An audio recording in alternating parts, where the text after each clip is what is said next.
Born June 18th, 1923, in Chicago at the Lutheran Deaconess Hospital. And I was only one of 6 children born in a hospital. All the others were born at home. 3 sisters, 2 brothers, so we were evenly divided. I was a trophy child, I think.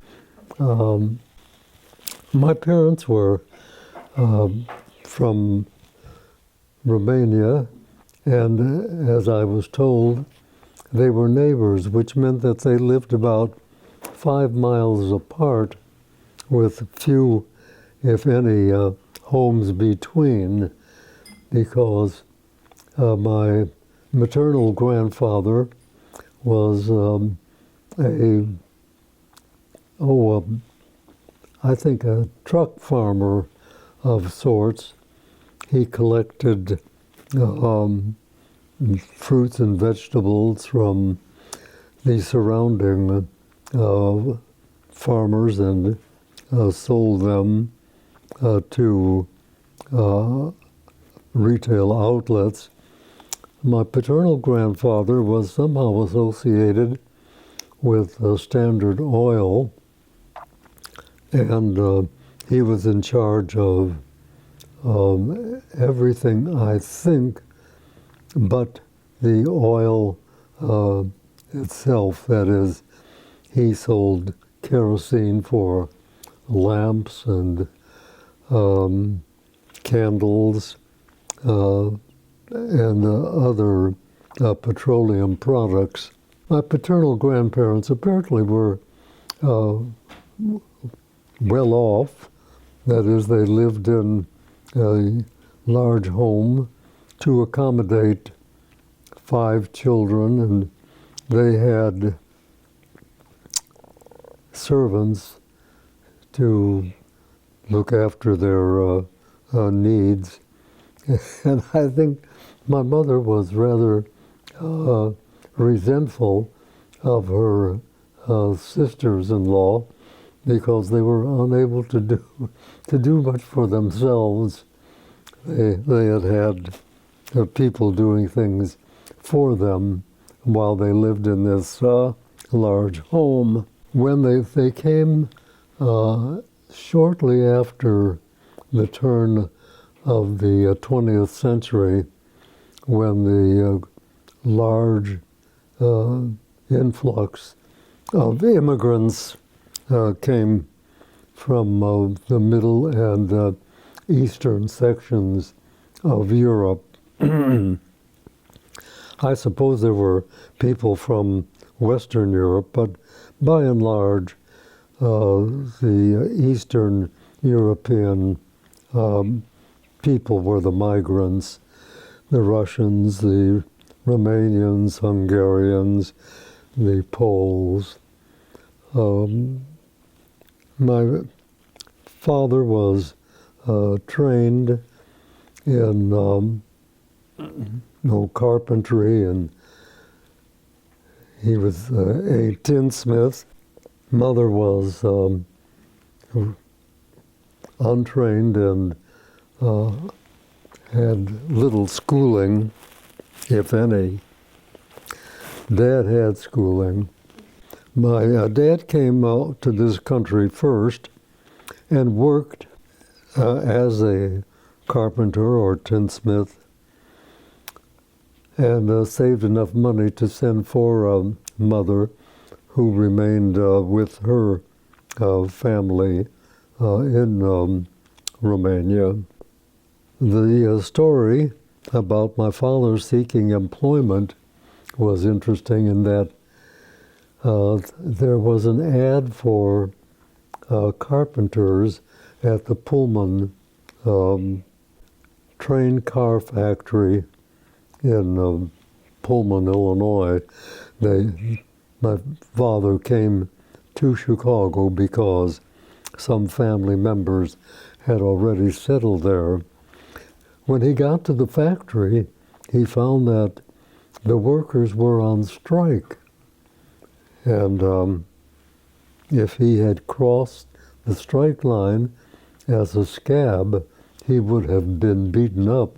I'm not sure that he didn't get a blow or two, so he never got to work at Pullman. But about a year after he had lived in Chicago and saved enough, he sent for my mother. They married, and a little over a year later, the first child was born, a boy, my oldest brother, who would have been 14 years older than I. And then the other children came rapidly. My mother had twins as her third delivery, but they died shortly after birth. All of the children were born at home. I was the only one born in the hospital. About 5 years after my sister, my youngest sister, was born, so that I may have been a baby born just short of my mother's menopause. And I asked her some years, many years later, I think I was a resident at the time, I said, "Mom, you didn't think of getting pregnant, did you, before I was born?" And she was a rather shy woman. She blushed and didn't answer, but I knew what the answer was. The father was a handsome man, quite dignified, but a disciplinarian, and which meant that he beat the hell out of two of us boys when we misbehaved, and that happened on a regular basis when we were young. I didn't know enough to be well treated, well behaved. There was one incident that I shall never forget.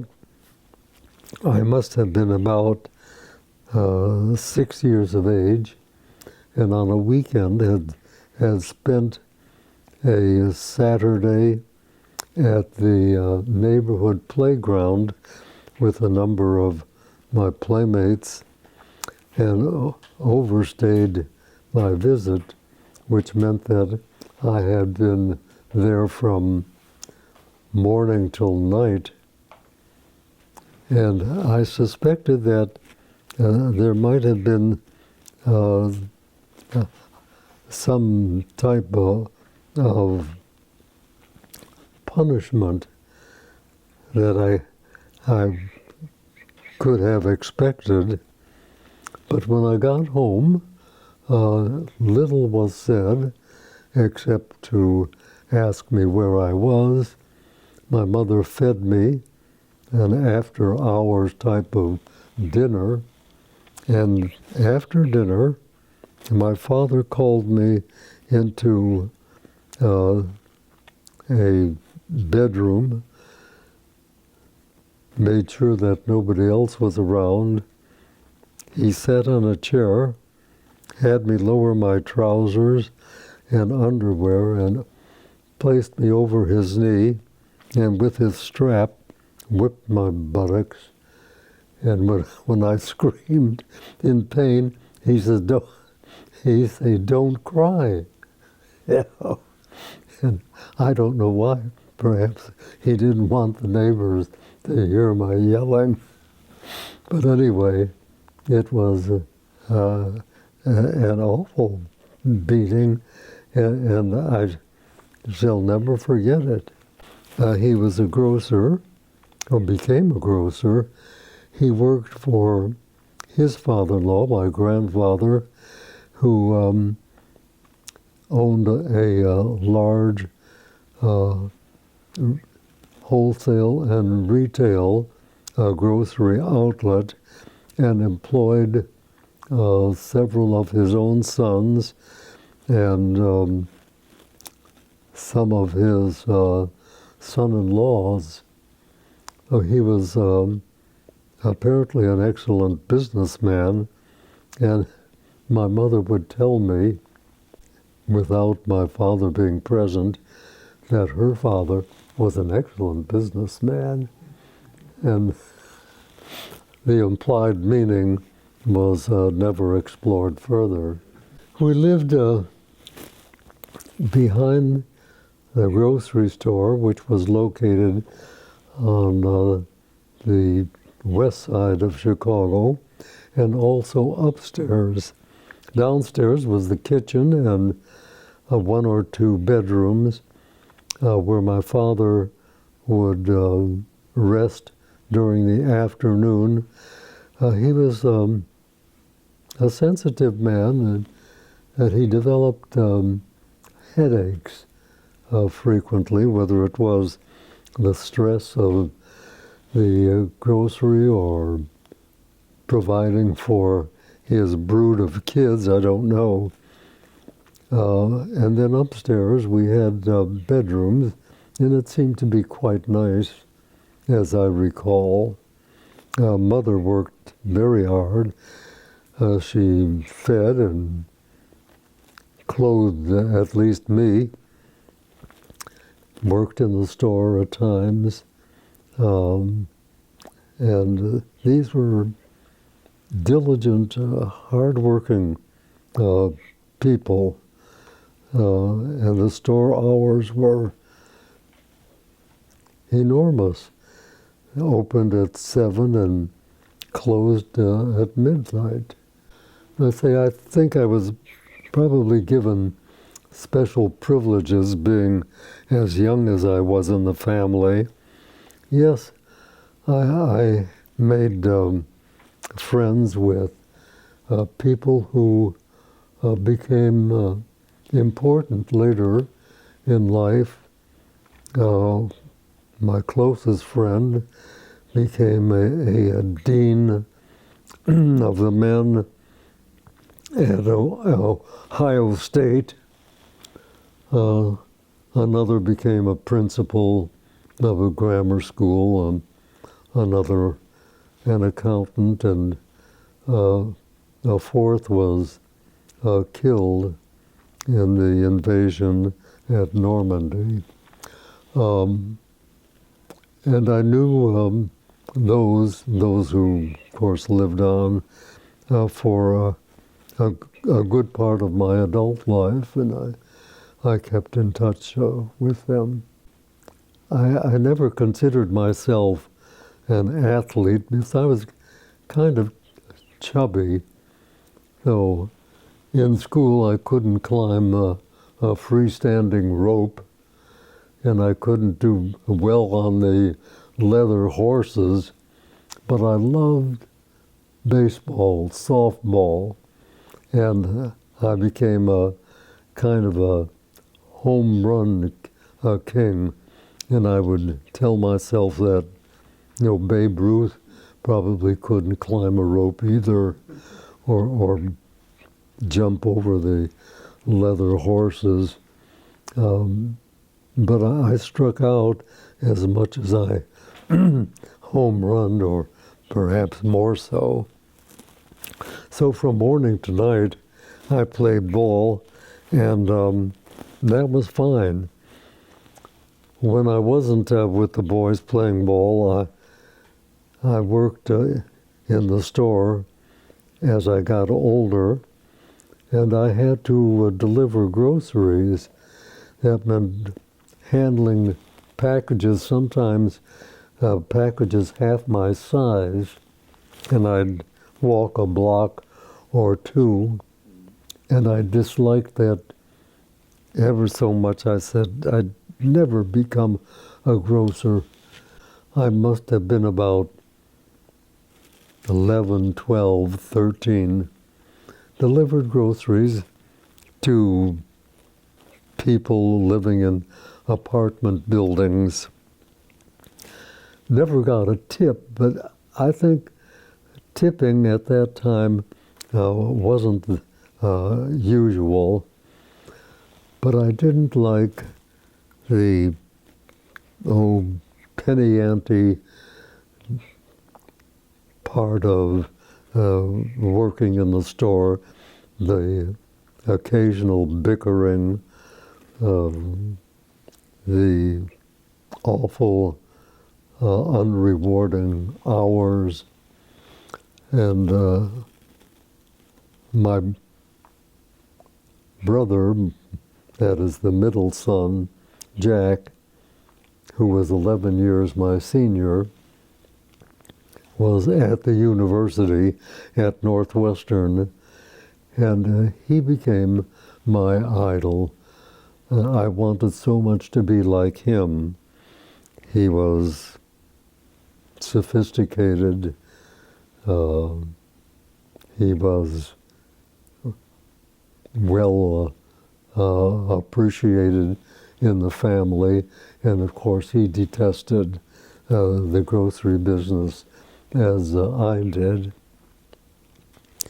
In 1933,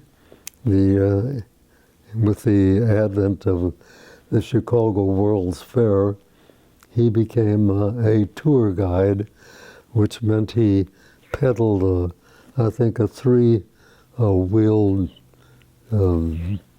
cycle and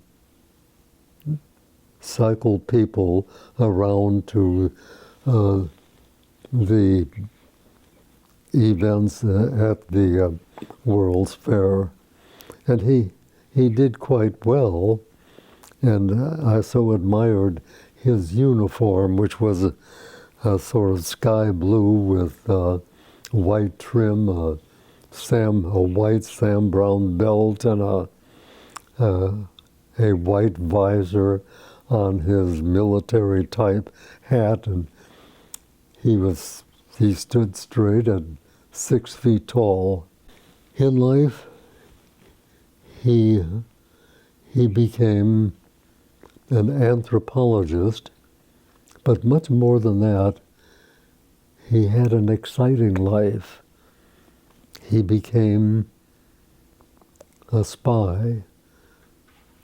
He joined the OSS, the predecessor of the CIA, and I had written a book about him. It's called Farewell, My Country.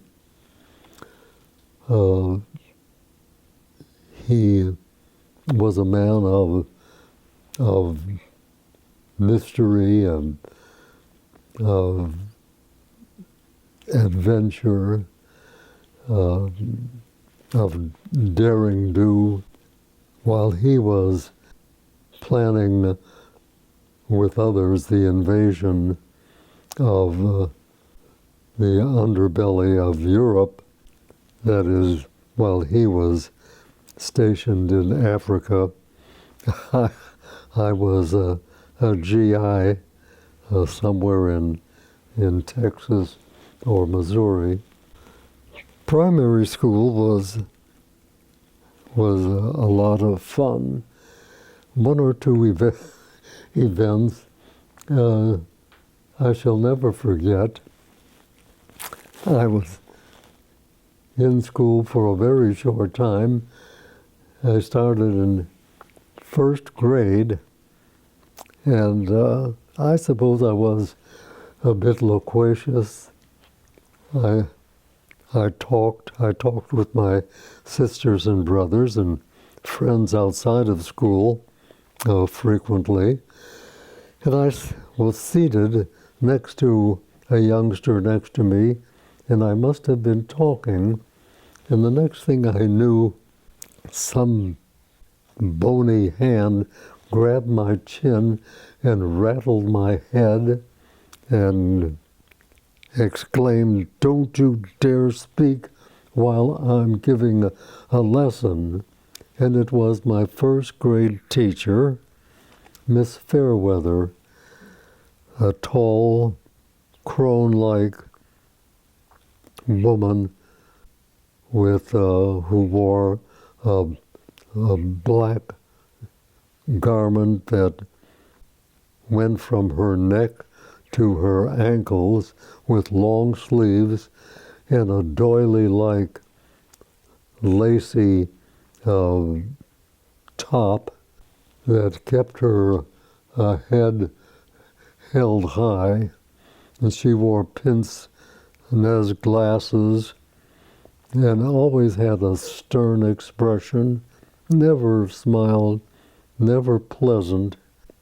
I feared for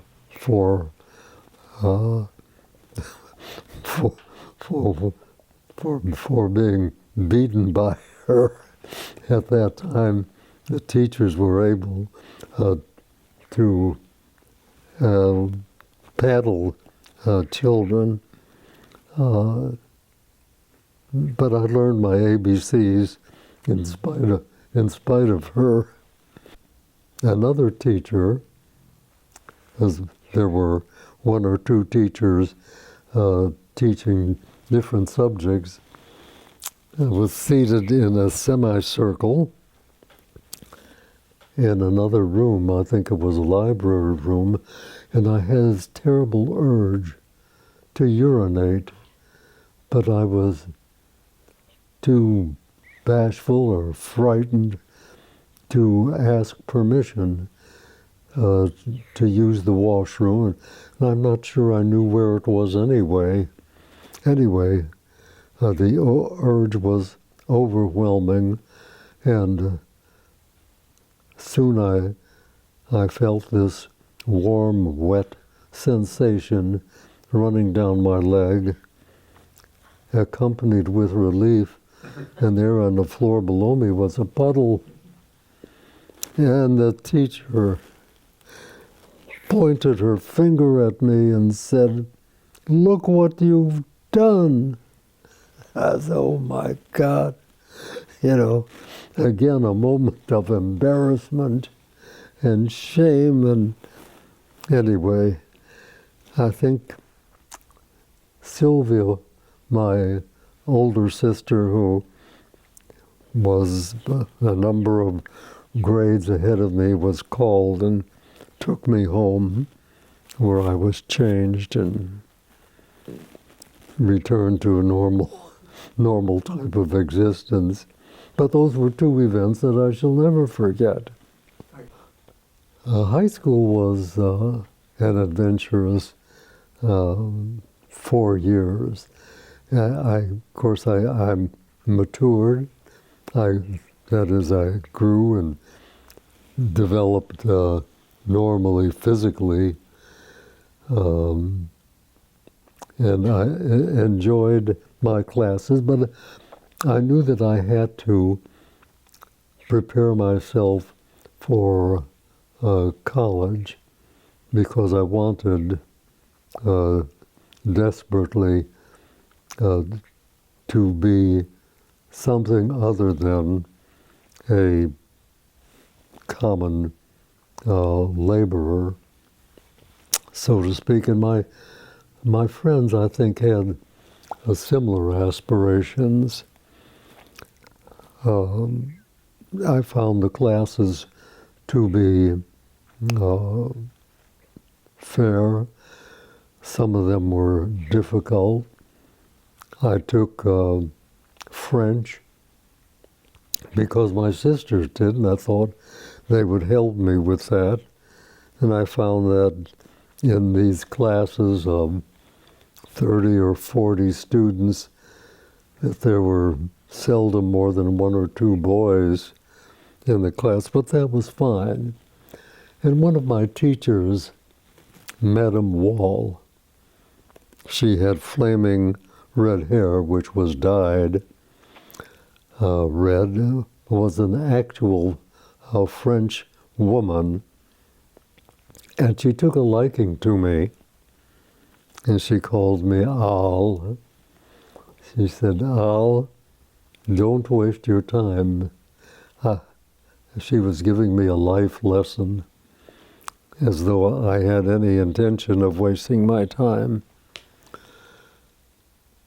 At the time, I'll interject this, at the time I entered high school, 1937, the country was going through difficult times financially, and I knew that I had to have some means to enter college, even though that was 4 years off, so that I had to save money, and jobs were extremely difficult, especially for a youngster.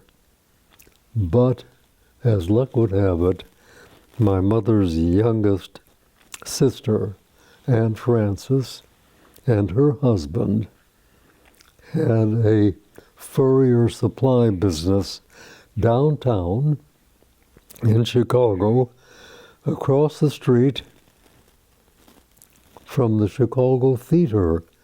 And that building in which they had their business was called the State Lake Building.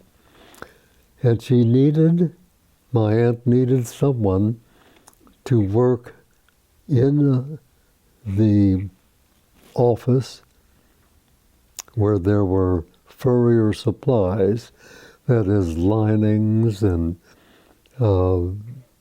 buttons, ruching, materials that went between the Furrier's skins and the linings. And she needed someone to help deliver some of these materials to the south side of Chicago or the north side, or deliver them to furriers who worked in the Chicago Loop, got paid the magnificent sum of $5 a week. And if that seems like a munificent sum now, I suppose the equivalent today would be, what, $50, $60, $70? I'm not sure. But it was an excellent job, and all of the money would go into savings at the post office. The post office at that time had a savings plan.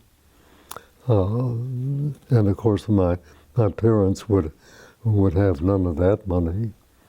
So I was able to save several $100s over the course of a couple or 3 years that I worked there.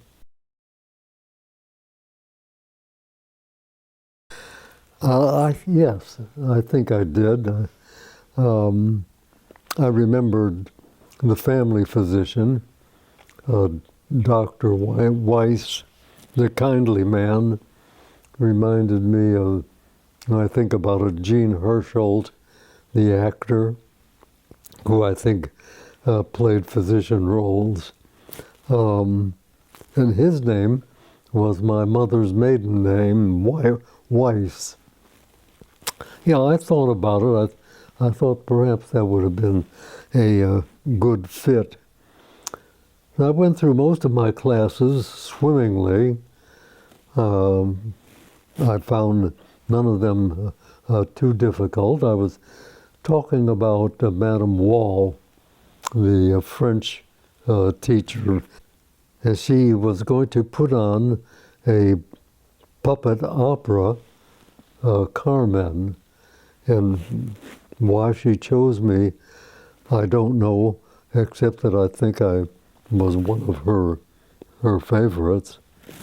And so I had to sing the main roles and of the opera, and I learned to sing, of course, in French. And some of the music stayed with, or still stays with me. But I learned to appreciate opera.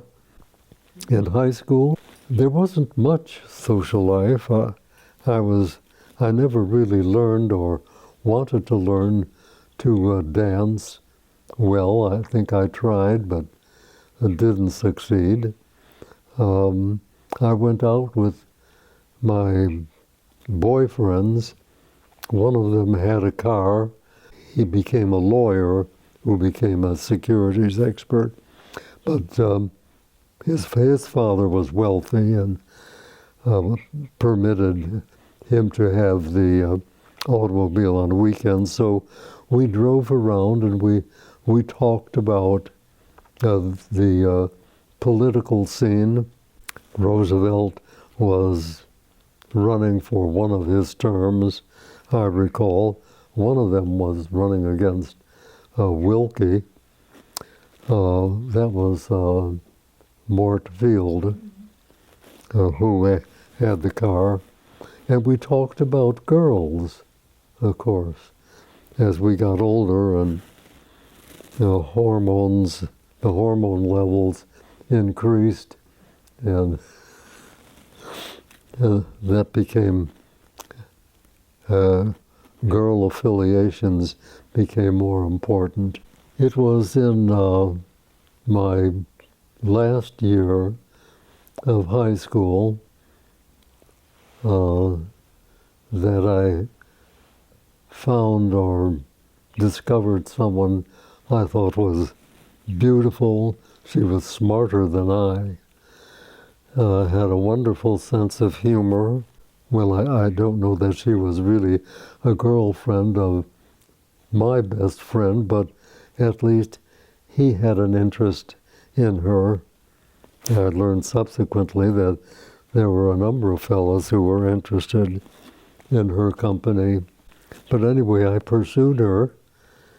Lorraine was her name, and poor thing, she grew fond of me, as I did of her. We went to the theater, the movie theater. They were really grand palaces then. And I'm glad you mentioned that because I became an usher.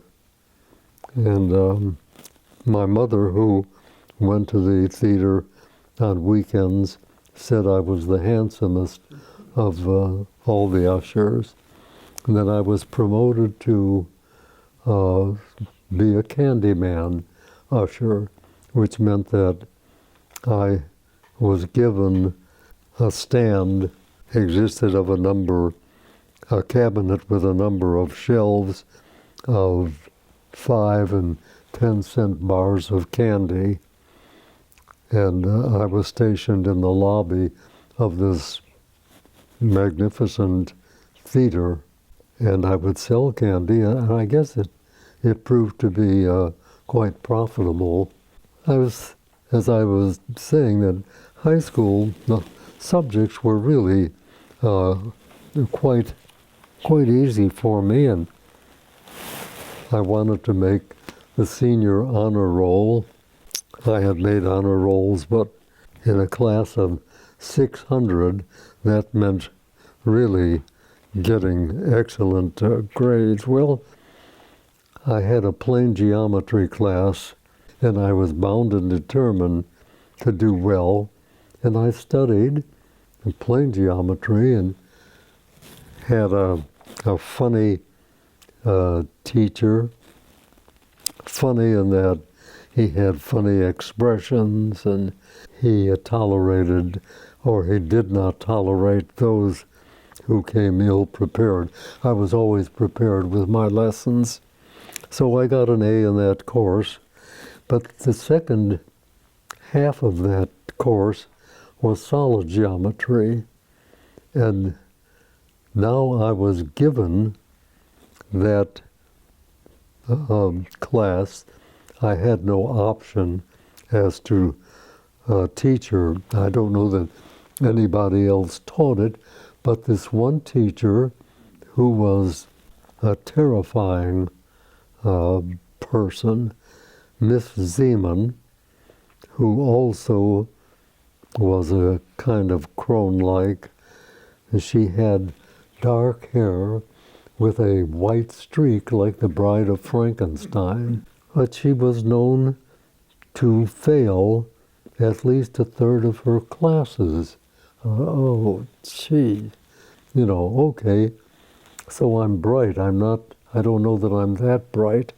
And she would say, we sat in her class, she favored boys, but she didn't favor me. She'd say, I teach college geometry, and I don't give any A's. A B is the best you can expect, and I give very few of those. And she smiled throughout all of this, it's sort of a fiendish smile.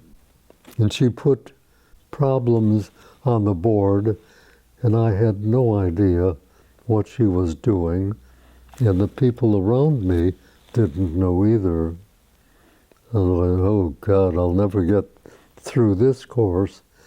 And sure enough, you know, I didn't. She said toward the end of the class, all right, there are, and she rattled off the names, it was about 16 of us in this class of 36 or so. You are not going to make the grade unless you do some surprisingly good work, which wasn't likely. So she said, all right, I'm going to write a problem on the board, and I want all of you to copy it and to give me the solution to the problem when we meet again, which was, I don't know, a day or two later. And I took this problem and I held this piece of paper with this written problem and studied it while I was delivering supplies, furrier supplies, in the loop. And I looked at it and looked at it, said there's got to be a solution to this somehow. Gee, you know, like a miracle from above, an epiphany. I saw a solution. I hurriedly wrote it down. When I went to class the following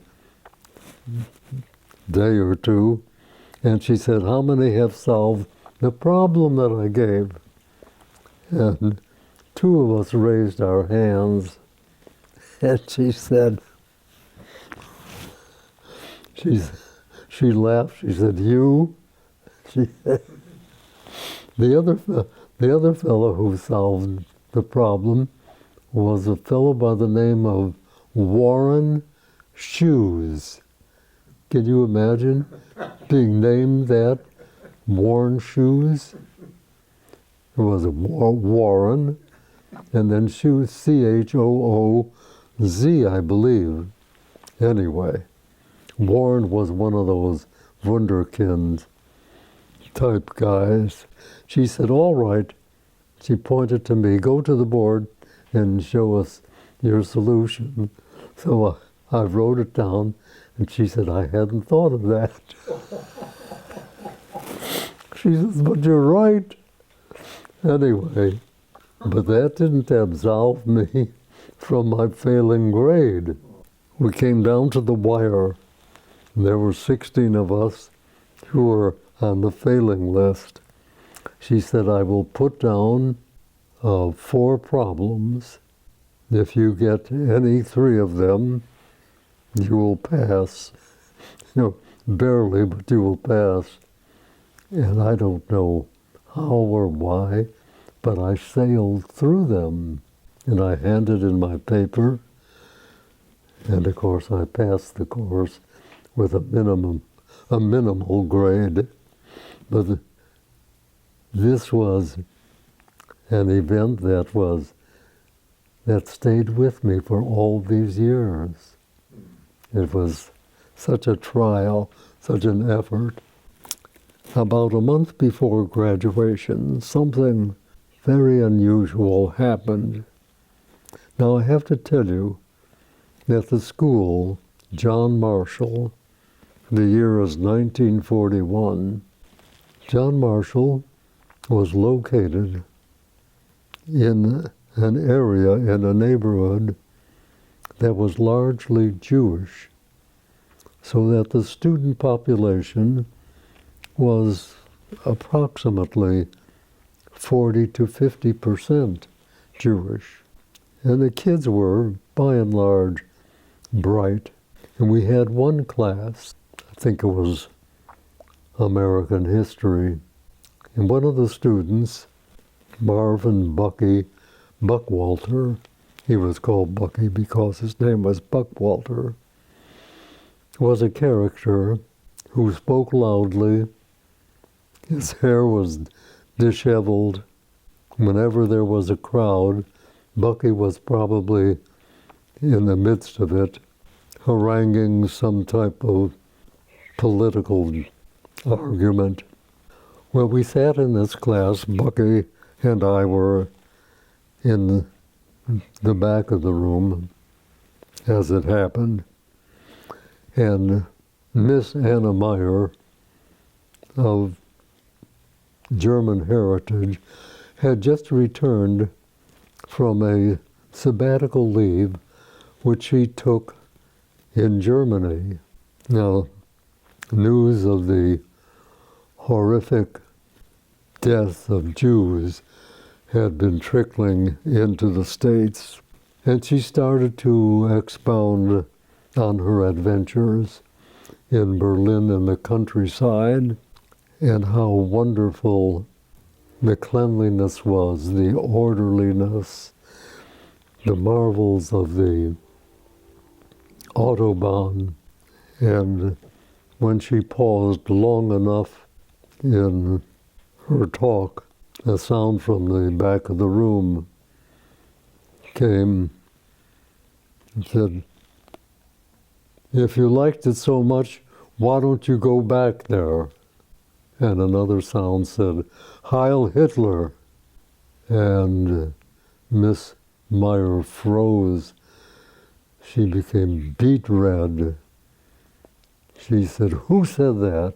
Bucky Buckwalter stood beside his desk with his textbook in his hand, and she said, she pointed to him and said, "You leave. Go directly to the principal's office." Well, he left. Never went to the principal's office. And we didn't know what happened to Bucky. He certainly didn't graduate with us. We thought that was the end of his educational. Many years later, maybe 15 or so years later, long after I had been, or sometime after I had been in practice, I took my wife and kids to Berkeley to visit with a medical colleague of mine, someone I had known for many years, someone who told me on December 7th, 1941, the Japs have attacked Pearl Harbor. I didn't know where Pearl Harbor was. Anyway, we visited with him. Both of us were physicians, family men. And in the course of conversation, he said he had been talking with one of his professor friends. This friend of mine had been a physician for the university, for UC San Francisco, and his friend again was teaching American history or the humanities, I don't recall. Anyway, he mentioned his name, Professor Buckwalter. I said, "Really? Bucky Buckwalter?" He said, "Yes." Well, it was the same one. It was Bucky Buckwalter of my high school days.